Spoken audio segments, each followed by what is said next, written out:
Hi, it's Laura Deck. I'm reading 18 Tarot and Books. Thanks for stopping by my channel today. Welcome or welcome back. This is a VR to the tag called Cozy Coffee Mug Book Tag. And I was tagged for this by Heather over at Bookish Downtime, whose video I will link below. And I think this is the first time I've been tagged in a booktube thing. I'm quite excited about it. I really like talking about books. I would not say that I'm a part of booktube per se, but I do participate in some readathons and engage in that kind of way. I would like to participate more in the booktube side of things. I am not going to be a person who has two different channels because I have a tarot channel and a book channel. I am going to forever be a algorithm undermining mishmash of things that I love on this channel, books being one.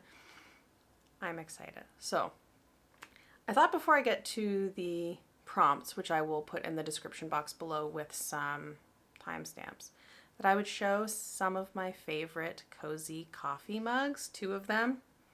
I have two favorite coffee mugs, and I'm very much a coffee drinker. A coffee drinker while I'm reading, coffee drinker. One of my two favorite mugs is this one. We actually have two of these that are the same-ish. I just chose the one that was closer to the front of the cupboard. They're both lovely. These we got a matching set of a number of years ago, and they're some of my favorite colors. They're really nice. They're made locally to where I am, so that's a favorite mug. My other favorite mug when I want a lot of coffee, because it's a very big mug, is this mug that has cats on it, and this side says caffeinated, and that's the caffeinated cat. This one is not. I do not drink decaf coffee. What would be the point in that? But I really enjoy this mug. And I have a black cat and a black and white cat, and that makes me love this mug even more. Those are my cozy coffee mugs. So the first prompt for this one is Hex the Patriarchy, share your favorite female authors. And I know that Heather tracks the kind of percentage of authors that she reads, or books that she reads rather, that are written by women, and that it's a majority of the book that she reads. And I would say that that's true of my reading as well, for sure. I've never tracked that numbers wise, but I know without doing so that I do read books predominantly written by women, I would say. And in terms of fiction, names that came to my mind in terms of favorite authors would be N.K. Jemisin, Octavia Butler, Ursula Le Guin, Nnedi Okorafor, Martha Wells. And these are not just, or not only, rather, favorite authors who are women, but favorite authors full stop. These are authors whose fiction that I love. There would be way too many to name in terms of nonfiction. This is the nonfiction, or part of the nonfiction section of the house. This is like the theory and philosophy and politics section of the house. And before I was in the career that I'm in now, I taught university gender studies. So a lot of the books are about or related to feminism in some way. And there's certainly no shortage of authors who are women there. So those are some favorites. The second question is never underestimate a woman who reads Stephen King books. Share your favorite fictional women characters. There are also way too many to think of, I feel like. Way too many. Coming to mind are Lilith, who's of the Lilith's Brood trilogy, what's now published generally as the Lilith's Brood trilogy by Octavia Butler. Alma York, Lady Astronaut, from the Lady Astronaut series by Mary Robinette Kowal, is another favorite. Ori from the Broken Kingdoms by N.K. Jemisin. I think Ori is a really interesting protagonist. Agent Fatma from A Master of Jinn by P.J. Lee Clark, who is not an author who's a woman, actually. P.J. Lee Clark is not a woman, but he has written a fabulous protagonist, Agent Fatma, in A Master of Jinn, who is just this badass, dapper, queer woman investigating, a murder with magical elements. And I love the representation in that book so much. I think she's a fabulous female protagonist. There are so many. There are so many. Question 3, Edgar Allan Poe, share your favorite Gothic book or story. I would not say that I read a ton of Gothic literature. I would not say that I have read a ton of Gothic literature. I've definitely read some. Full transparency, I went on Wikipedia and went looking, through the kind of list there in the Gothic literature entry to see, what that I've read fits here, because all I could think of was Dracula. And The Picture of Dorian Gray by Oscar Wilde is urban Gothic. And so I will pick The Picture of Dorian Gray as a favorite Gothic story. Also Dracula. The next question is to name your auto-buy authors. I feel like this is a bit of a tricky one for me. There are definitely authors that I would call auto-buy authors in the sense that I would feel, very confident buying anything that they would put out that I would like it based on having liked their other work thus far. I do feel like the authors who I would put in that category, in many cases have like some amount of backlist to read from as well, so I'm not necessarily buying new releases the second that they come out. I do read a fair amount of new releases because I read ARCs and I like to watch kind of what different publishers are putting out, but I'm not generally the kind of reader who's kind of there on release day picking something up. I will occasionally pre-order an ebook or something like that, but I'm usually not that fast. But I would say P. Djeli Clark is an auto-buy author for sure. I would say Martha Wells is an auto-buy author for sure. But again, like Martha Wells, I'm currently reading her Books of the Raksura series, which is an older series that she published well before the Murderbot Diaries, which is going right now. Murderbot Diaries by Martha Wells is absolutely an auto-buy series, but I'm not like racing out to buy everything the second it comes out because there's so much that I haven't read yet that's already available.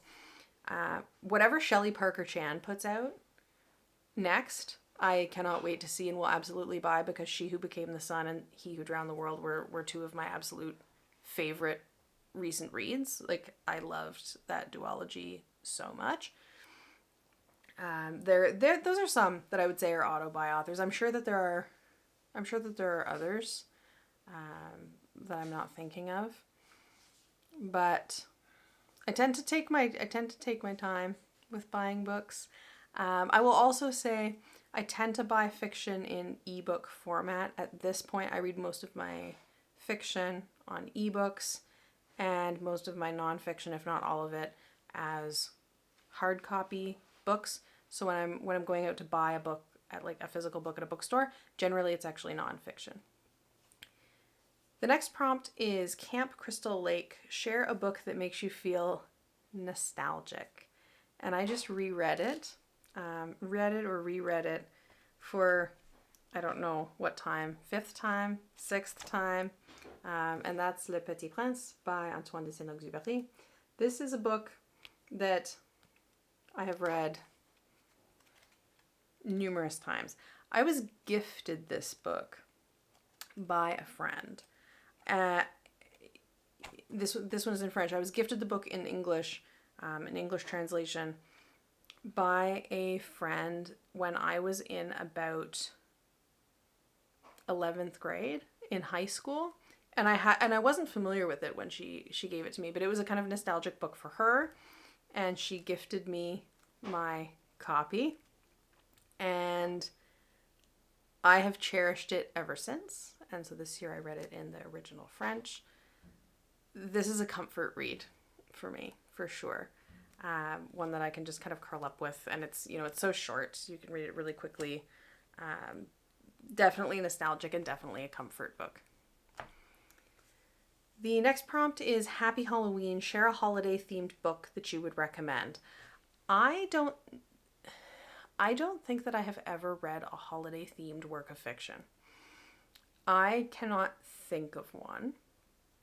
So, so I went through my online books to read shelf of things that I had tagged to read to see, are there any holiday-themed books on there? Holiday-themed books that I had indicated some indication that I would like to read at some point. And the only one that I found was Stations of the Sun, A History of the Ritual Year in Britain by Ronald Hutton, which is a absolutely non-fiction, academic, historical book about the history of observing annual sun cycle based and seasonal holidays in Britain. So that's the one that I would recommend. I would recommend, quite comfortably based on the fact that Ronald Hutton is an excellent historian who writes, very thorough, very thoughtful, well-researched books. I don't need to have read it to know that, but I'm sure that's not the kind of book that was intended in this tag, but there you go. The next prompt is, this mug contains magic. Share a book you enjoyed that is outside of your comfort zone / typical genre. So back in October, I participated in Blackoween for the first time. Readathon here on YouTube, really fantastic. Search it and check it out. And I made a TBR for Blackoween, in response to all of these different prompts. And then I fairly promptly had to rework the TBR because I learned that Blackoween is really not so much about fantasy and science fiction. It is much more so about, very specifically spooky books, horror, noir, thriller, mystery, and so on. So I changed my sci-fi fantasy heavy TBR that's full of books that I would read because I'm a sci-fi fantasy person, and made a new TBR. There was some overlap with books that other people were enjoying in the readathon or had been kind of tagged by people on Storygraph as potentials for the different prompts. And I read Walter Mosley's Devil in a Blue Dress, which is a noir detective fiction set in the 1940s in Watts, Los Angeles. And I had never read Walter Mosley before. He's absolutely prolific author who's written so many books.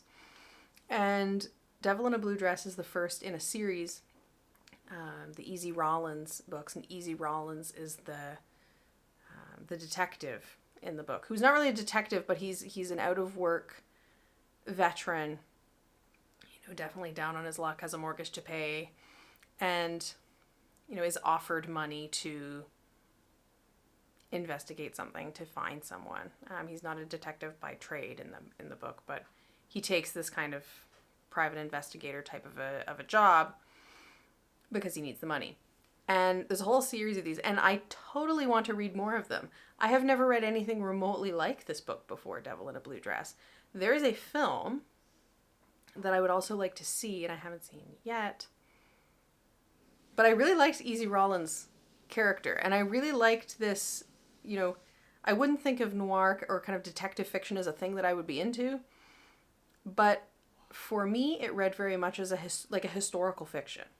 A historical fiction set in a particular moment in American history, and, different aspects of that historical time period, in terms of the main character's experiences as a veteran, in terms of kind of the particularities of how racism in big city America was functioning kind of at that time. I thought it was really, really, really well done. So Walter Mosley's Devil in a Blue Dress, that is my book outside of my usual comfort zone and genre that I enjoyed enough that I fully intend to pick up the second book in that series, and there are a lot of them, so I'm excited to have a new series. And I'm going to be using a series tracker for the first time this year.